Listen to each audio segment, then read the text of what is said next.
Bonsoir à tous, alors je viens vous faire un petit récap pour les énergies de la pleine lune là, qui arrive le 5 décembre. Donc c'est dans la nuit de jeudi à vendredi, elle se forme à minuit 15 dans le ciel, minuit 14 pour être précis, dans l'axe Sagittaire-Gémeaux. Le soleil est en Sagittaire et la lune est en Gémeaux. Avec le soleil en Sagittaire, le Sagittaire c'est une période de recherche de sens. Le Sagittaire met du sens, il sait être analytique. Et voilà, ce qu'il aime, c'est mettre du sens sur les choses. C'est un signe de feu, mais qui est très spirituel, dans le sens où il va porter, on voit le centaure qui représente le Sagittaire, qui porte la flamme de vie, la flamme vitale, oui, à travers le monde. Donc il apporte le sens parce qu'il l'a touché, de lui-même. Et voilà, c'est un petit peu comme s'il apportait la bonne nouvelle. Youpi, il y a du sens à tout ça, à tout ce qu'on vit. Alors, ce qu'il faut faire attention avec les énergies du Sagittaire, c'est le dogmatisme.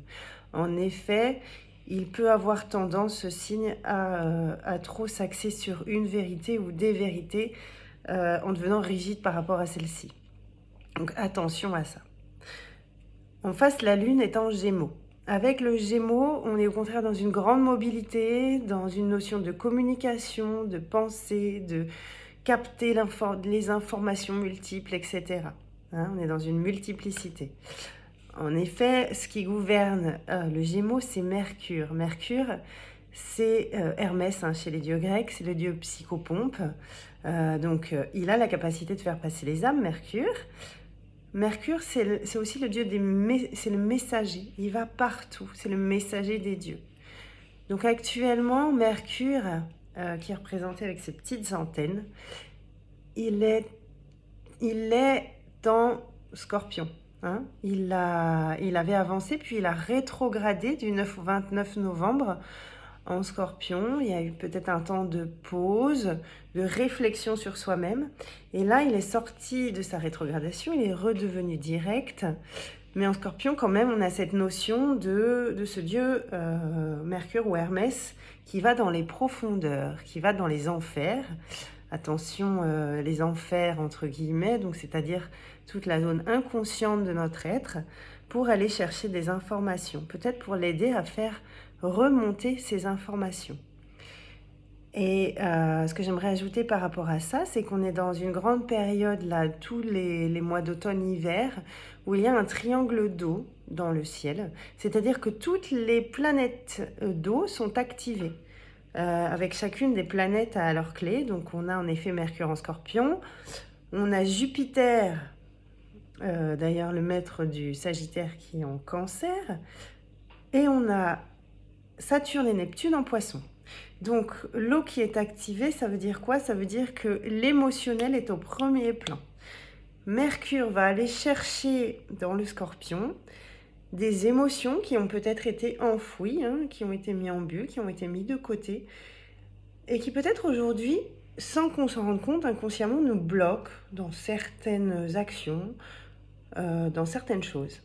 Et alors, voilà, c'est une période qui va faciliter les remontées de ça. Bien sûr, la traversée peut-être et est souvent inconfortable, puisque c'est ce qu'on a mis de côté, c'est ce qu'on ne voulait pas voir. Mais en même temps, ça va nous amener une grande libération. Alors, il y a aussi une autre figure géométrique que je vois qui est belle dans le ciel, ça fait comme un cerf-volant. Alors, et donc c'est-à-dire qu'on a deux triangles l'un sur l'autre, un triangle isocèle et un triangle équilatéral.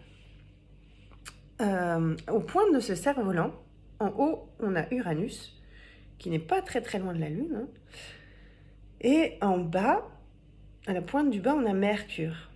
Donc, et Mercure et Uranus, on dit souvent que Uranus est l'évolution, l'octave supérieure de Mercure. C'est-à-dire qu'avec Mercure, on est dans la pensée, l'intellect, la formulation, la communication. Et on peut être relié avec Mercure, au chakra de la gorge. Avec Uranus, on est dans l'ouverture de conscience, l'illumination soudaine. chakra du troisième œil. Donc voilà, concrètement, Mercure en bas, Uranus en haut, il y a une remontée des informations qui viennent nous faire des prises de conscience. C'est-à-dire que voilà, le fait de mettre du sens, hein, comme je disais avec le Sagittaire, ça nous aide, c'est faciliter.